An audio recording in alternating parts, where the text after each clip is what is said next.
Hey guys, so welcome back to my channel again. Obviously this video is going to be a little more personal, I guess. I mean, you can probably tell by the title. It's basically going to be me talking about why I was homeless and broke previously and what sort of shifted and changed to put me where I am today. Now, I know there's a lot of videos out there of people just kind of talking about how they've had shit in their past. Like, everybody's had shit. It's not something that really makes you special. Like, everybody has a story, everybody's gone through things that are big problems to them, even if it doesn't seem like an issue to the rest of the world. So this isn't about pity or to complain about anything. It's just to sort of help you guys relate in a way, because I'm sure that a lot of people watching this may be able to relate in at least one or two senses into a certain aspect of what I'm explaining, and then maybe see how I'm translating that into a positive way, and how you can actually come from that and succeed with what you're sort of trying to chase, what you're trying to achieve right now. Obviously, I know a lot of these videos, they start with a big backstory of my life and stuff, so just to follow suit with that, there was a point in my life just after university, I dropped out just after the first year. So I was studying Spanish and Russian. Russian was the first time that I actually started studying that, so that was an ab initio year before I started the joint honours with Spanish.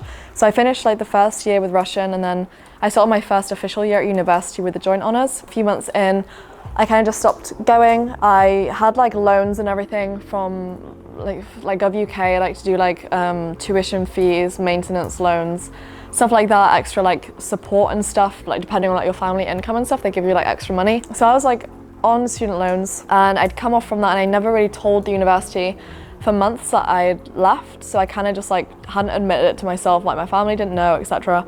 I was kind of just not going there, and I was kind of surviving off my student loans for a while. I wasn't in the best place because I was a bit confused, just what I wanted to do. I was in this sort of middle ground, in this negative spiral where I didn't really have much identity of self. I didn't really know who I was and what I wanted from life, which is not a nice place to be in, but it's something that a lot of people have to go through. A lot of people don't ever face it, and they never really know, and they just kind of mask it with what's superficially the right thing for them to do. But if you've ever had to face it, or been backed into a corner where you're you have to decide there and then what you want to do and who you are, it's pretty intense. So I was kind of in that phase, sort of in this spiral. I wasn't really putting much effort into anything. I didn't really know what I wanted to do. I was living off the rest of the student loans, but obviously I wasn't going to university, so I was kind of just spending money. Even though I knew I didn't really have it to spend, I should have saved it for logical reasons. We've all spent money stupidly, and I'm not saying I spent it well, because I definitely didn't. A lot of you might be able to relate with this, but a lot of the time when you have a lot of money to spend, you kind of go into this mindset where you're oh, I'm rich, fuck it, I'm gonna go buy I'm gonna go out for dinner with my friends, I'm gonna buy drinks, I'm gonna buy some new clothes, I'm gonna do this, and then I'm gonna stop and I'm gonna budget myself for the rest of the month, and that's gonna be the last splash out I have for another 6 months. So it's what I'm doing now. Gonna budget it. You trick yourself into thinking it's a good move. You go spend that money, you come back with less, obviously, that you've spent. You probably spent more than you originally set out to spend. You come back with less money, and you're fuck, okay, I need this for a month, but I've only got £100 or whatever. How am I actually gonna make that physically work for myself when I've got to pay for rent, or I've got to pay for food, etc. All of these little things really do add up. You sort of go into this space where you spend money, and I was spending money that I knew I shouldn't be spending, and I knew as I spent it that I didn't have it to spend. It was guilty, but I think I was trying to cover up everything that wasn't going great for me. I was trying to make myself feel better by spending. And I'm not talking about spending it on loads of designer shit. I'm talking more about going out with friends all the time, dinners and stuff. Actually, that's a lie. I actually bought my bag, my Saint Laurent bag, when I was working for Saint Laurent in Selfridges, so I had a discount and stuff.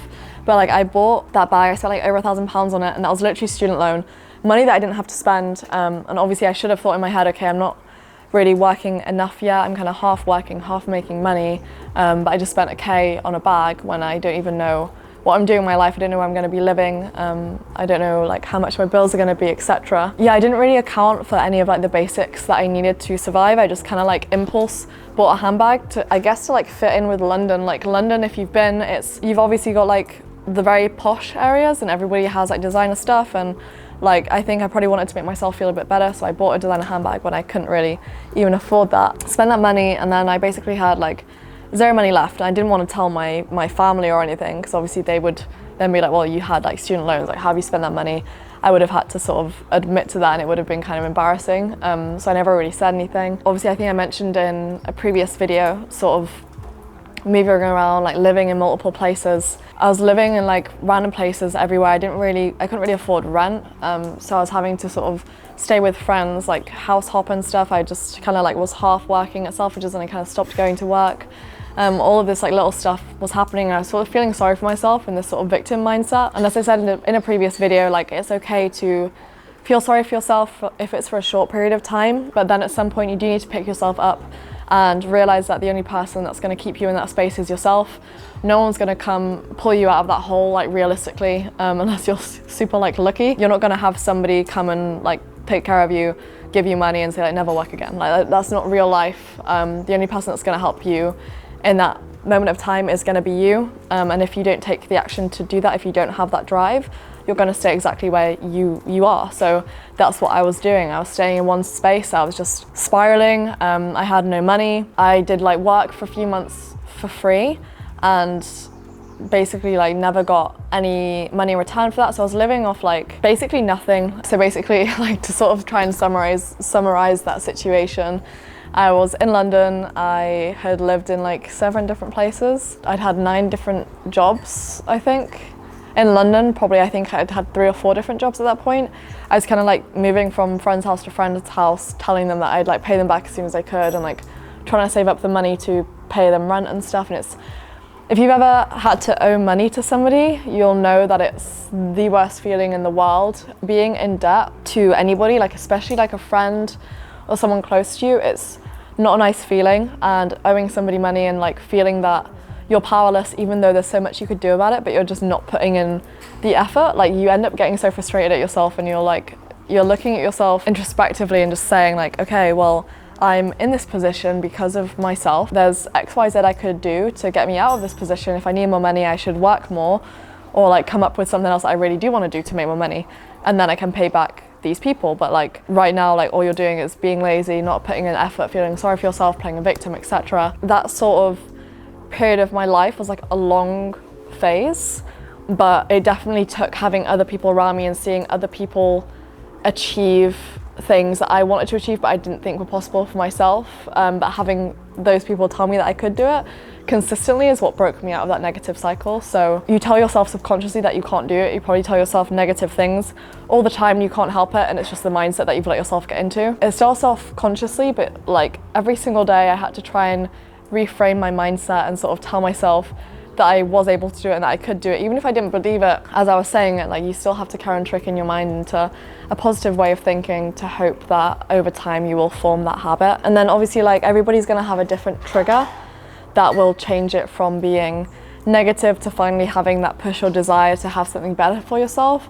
And that for me was when I met Iman. So I didn't really know much about social media marketing. At that time I was a marketing like sort of Instagram manager for a wedding company, so I knew like a little bit, but nothing about starting my own agency or like running a business or like having clients. Like I'd only ever worked for other people my whole life, so I had a very sort of like micro managerial mentality where I'm used to like sort of people telling me what to do, how to do it, and being micromanaged and not having to use much internal motivation or sort of initiative to go and do what I needed to do to excel and progress. So then after sort of meeting Iman, seeing what he had done, going through the courses that he had out at that point, which is different to what there is now, but at that point I went through like a course, I think it was Influencer Ignited, like 1.0, like the first one. Sort of seeing that, and I decided that I wanted to do marketing. I didn't really know how. And then basically I was doing that. I quit the job for the social media marketing sort of like wedding company. Before the wedding company, I worked for an MLM company. I'll do another video like that covers all of that more in detail. But basically there I was doing really long hours, like 60 hours a week, doing door-to-door sales.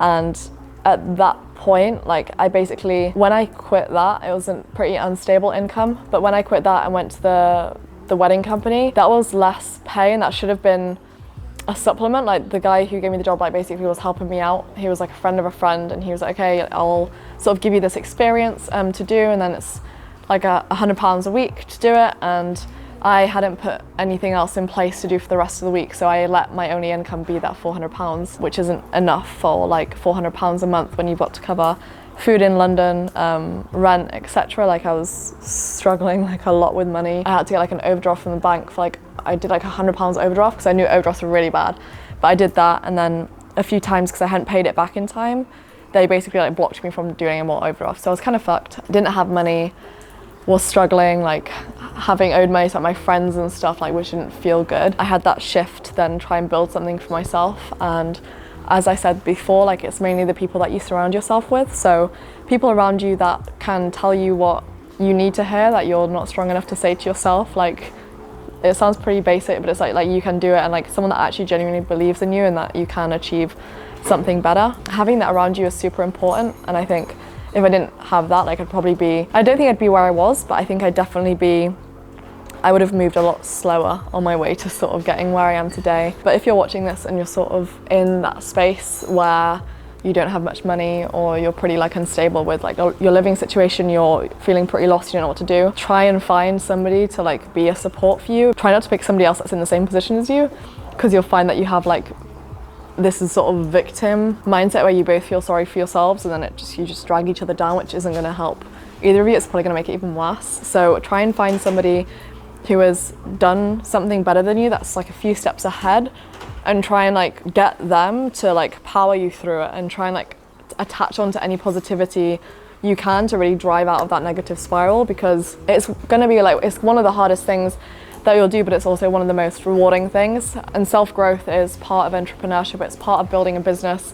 So if you don't go through these phases, whether it be on your own terms, obviously you can do it by yourself, like it's completely possible to do that, but if you can do it with somebody else and sort of speed up the process, you're gonna feel so much clearer about yourself. Like it'll be like this mist has been cleared from your eyes, and you'll just think, why didn't I do that like 6 months ago? Like when I first started feeling like this, why didn't I just like flip that switch and just change? Like it seems very simple once you've done it. It's just one of those things that you put off, and you put so much negative attachment to it that it seems impossible for you to get over that, because you've told yourself so many times that you can't do it, and all this negative stuff to yourself that's completely like not true. You've told yourself that stuff so many times that you've started to believe it, and it's very hard to break that sort of mental habit. So yeah, as I said, if you're going through that stage at this point of your life, try and find somebody else that's ahead of you, that's done it, and try and copy what they've done, and you need to just rewire your negative thinking to really push out of that spiral. But yeah, I hope this sort of helped.